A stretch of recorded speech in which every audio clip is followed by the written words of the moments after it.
გაგახაროთ გაგაზრდილოთ. პირველ რიგში ყველაზე დიდი დავალება ის არის, რომ სარწმუნოებაში გავზრდელოთ, სარწმუნოებაში, წმენაში.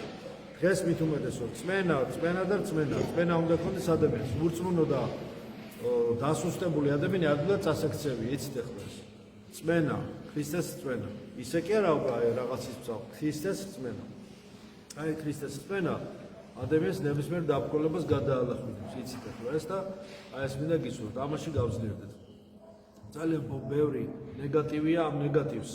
ყველა ამ ნეგატივს გადავლახავ თუ კი წმენა გვექნება ქრისტესი.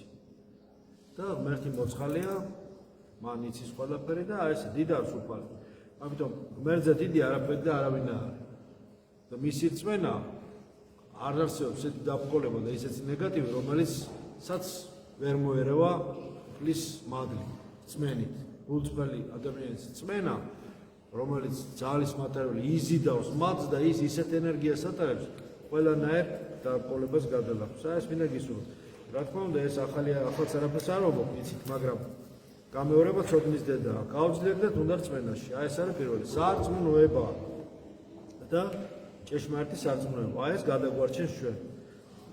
ვართ გამოსყიდული ქრისტეს მიერ, ვართ გამოხსნილი, ჩვენ უნდა ჩვენი აზრით, სიტყვით და საქმით მთელი ჩვენი ცხოვრებით ამ გამოხსნა, გამოსყიდვაზე, ქრისტეს მიერ დაღვრილ სისხლზე და წყალზე, აი ეს რაც გააკეთა ყველაფერზე თანხმობა უნდა განვაცხადოთ ჩვენი ცხოვრების წესით, ჩვენი თანხმობით, მთელი ჩვენი ცხოვრების ამისადმი შეწირვით.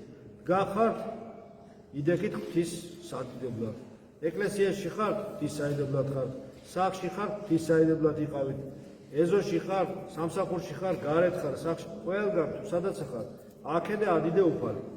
ამაზე ამბობს პავლე მოციქული, მოუკლებელად ილოცებდით, არ გაჭერდით, სულ ილოცებთ, მოუკლებელად ილოცებთ. ანუ განუწყვეტლივ ილოცებთ. ეცადეთ ყოველ შემთხვევაში, ეხლა განუწყვეტლივ, წყვეტა არ იყოს. აბა თუ შეძლებთ ამას, ცადეთ, ერთი დღე მაინც განუწყვეტლივ, მოუკლებელად ილოცებდით. სულ ლოცვის სულ შიმშილი უნდა გქონდეს ლოცვის ხურვილ შიმშილი ადამიანს. არ არის ისა რაღაცა საქმეს აკეთებ, რაღაცა პაუზა, დროს კარგავ, ადექი ჩქარა და ილოცე, ადექი სანთელი დაანთე, უფალი შეგვიწყალებ თქვი, ფსალმუნი წაიკითხე, იქ რა ათასნაირი ლოცვები, გაიხსენე რაღაცა ლოცვები, ათასნაირი ლოცვებია, უამრავი ლოცვა. და ძირითადად ლოცვები იცით ახლა, ის წაიკითხე ის ლოცვები, 5 გზის, 7 გზის, დილის, საღამოს, კანონია ფსალმუნის 12 ფსალმუნები ცალკე შეგიძლია იკითხო კიდევ. რა თქმა უნდა, ასევე ძალიან კარგი არის ლოცვა ღვთისმშობლის პარაკლისი არის, ღვთისმშობლის დაუჯდომელია, ხო? ნუ მაცხოვრისა და ჯვრის იესო ტყილოდაში უამრავია დრო არის მას. რაც მე დროს დაუთმობ ლოცვას, რაც მეც მე დროს დავუთმობ, მით უფრო მეტი ცხოვრების ჟამნი მოგეცემა. არასოდეს არ გიგონოს, რომ შენ ლოცვის და ღვთისმსახურების დრო დაკარგე. ის ყოველთვის დაგიბალანსირდება, ყოველთვის ასმაგად მოგეცემა, ხო ნათქვამი, ის აუცილებლად ყოველთვის გაგიბრალდება. ამიტომ არ გააკეთო ეკონომია ამას. ისედაც ეკონომია რაზედაც უნდა გავაკეთოთ, კი ვიცით, ხო? გაზის სინათლე და წყალსატევი გადასახლება. იმასაც ვერ ვაკეთებ და ამაზე მაინც ნუ გავაკეთოთ ეკონომიას. ამიტომ სიკეთეში, სათნოებაში გავძლიერდეთ, ეს მოდის ყველაფერი წმენიდან. რა თქმა უნდა, უფალი ყველაფერს ხედავს და ამჩნევს და ის აუცილებლად თავისას მოგცემს ყველაფერს, რაც ეჭირვა. წმენა და წმენა და წმენა. აი ამ წმენას მინდა შევეხო და წმენიდან გამოვდივართ მე, აქედან რომ გამოვდივართ წმენიდან, მე უკვე ყველაფერი გასაგები ხდება ჩვენ ცხოვრებაში. ძალიან ბევრი კითხვის ნიშნებია ჩვენ ცხოვრებაში. თითქოს ყველაფერი გასაგები, არ არის ყველაფერი გასაგები, ძალიან ბევრი საიდუმლოებია ჩვენ ცხოვრებაში. ძალიან ბევრ საიდუმლოს აღასრულებს უფალი, მაგრამ წმენიდან რომ გამოდიხარ, წმენის რაკურსიდან, ყველაფერი სულ სხვანაირად ჩანს უკვე. სულ სხვანაირად ჩანს, სულ სხვა, ასე ვთქვათ, ინსტრუმენტია, სულ სხვა რაკურსია, სულ სხვანაირი მხედველობა აქვს მოწმუნე ადამიანს. სულ სხვანაირი ოპტიკა აქვს მას სულიად. და მისი ხედვა აბსოლუტურად განსხვავდება ორდინარული ხედვისაგან. ამიტომ ვეცადოთ, რომ უფრო მეტად წმენით შევხედოთ ყველაფერს. მადლობდათ ღმერთს ყველაფრისათვის, მოუკლებელად ლოცულობთ ხო თქვი? ასევე სულ მადლობდათ ყველაფერს. რაღაც არ მოგეწონა, მადლობა ღმერთს.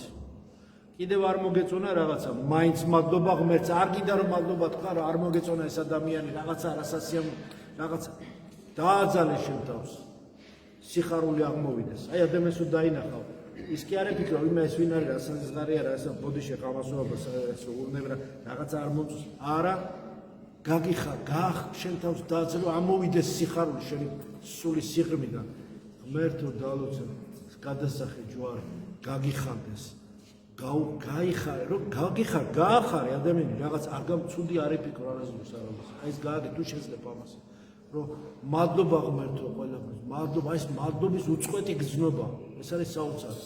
ნუ მოიშლი ყველაფერზე ნერვებს, ნუ დაიწყვიტა ვისაც ძიმე ცხოვრება, მადლობდე ღმერთს, ისლის ნერვებს, მადლობა ღმერთს.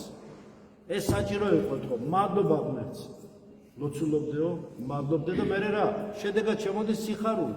სიხარული შემოდის ღვთის. სასჯელი კი არ შემოდის, ღმერთი იმას კი არ ეძებს, გამოგიჭიროს, სიხარული შემოდის. შენს გამართლებას ეძებს, რაღაცაში გაგამართლოს და სიკეთე გიპოვოს, ამას ეძებს ღმერთი. აი ეს მინდა გისურვოთ. არ არის ეს რთული მერწმუნეთი. მე ვცდილობ ხოლმე, მე ახლა ჩემი გამოცდილებები, ჩემი ცოდვილი გამოცდილებიდან ვცდილობ, მაგრამ რა თქმა უნდა ახლა ჩვენ იმ დონის ცხოვრებით აწყობთ, მაგრამ რაღაცა ჩვენი მცირე მცდელობაც ხო სათნოებაა. თქვენც ეცადეთ ერთად ვისწავლოთ, მე ჩემ გამოცდილებას გეტყვით, თქვენ თქვენსაც მეთქვით, აბა როგორ ვეცდებით ეს ვისწავლოთ, ვიმეცადებით სიყვარულში, მადლობაში, ლოცვაში. აი ეს მინდა გისურვოთ. და გაძლიერებთ, ვერ წარმოიდგენთ რა ძლიერები იქნება. ეხლა მე ლოცვებს წაიკითხავ და ამ ყველაფერს კიდევ ვეცადოთ რომ ღმერთს მოუხმოთ უფალ სულიწმინდას, რომ ამაში კიდევ გზა გაგიხსნათ და ძალა მოხსნეს ყველა ამ ძიმე ცხოვრებაში. მადლობა ჩვენს იესო ქრისტეს იყოს თქვენ საყვარლებო, თქვენთან ერთად ძალიან მიყვარხარ. ამინ თანა ამინ.